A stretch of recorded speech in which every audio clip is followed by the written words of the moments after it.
মুখের বা জিভের ক্যান্সারে যারা ভোগেন তাদের অনেকের মধ্যেই একটা ব্যথা দেখা দেয় যে তারা মুখ খুলতে পারছেন না, বা গলার এখানটা প্রচণ্ড ব্যথা, ঢোক গিলতে গেলে লাগছে, কোনো রকম খাবার খেতে পাচ্ছেন না। অনেক সময় এই ব্যথা কিন্তু কাঁধ বা হাতের ওপর দিক অব্দিও চলে আসে।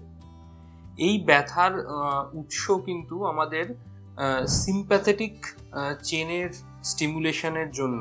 সিম্প্যাথেটিক চেন বলে একটা বিশিষ্ট স্নায়ুতন্ত্র আছে আমাদের শরীরে, যার অ্যাক্টিভেশন, যেগুলো অতিরিক্ত যখন সিগন্যাল পাঠানো শুরু করে তখন এই ব্যথাগুলো হয়।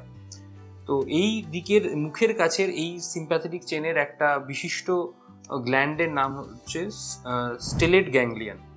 তো এই স্টেলেট গ্যাংলিয়ন গলার সামনের দিক দিয়ে গিয়ে ব্লক করা সম্ভব একটা ওষুধ দিয়ে, এবং অনেক ক্ষেত্রে যদি ঠিকঠাক কার্যকরী হয় তখন কিন্তু স্টেলেট গ্যাংলিয়নকে রেডিও ফ্রিকোয়েন্সি অ্যাবলেশন দ্বারা যদি আমরা পুড়িয়ে দিতে পারি তাহলে কিন্তু এই ধরনের ব্যথা থেকে সুরাহা পাওয়া যায়।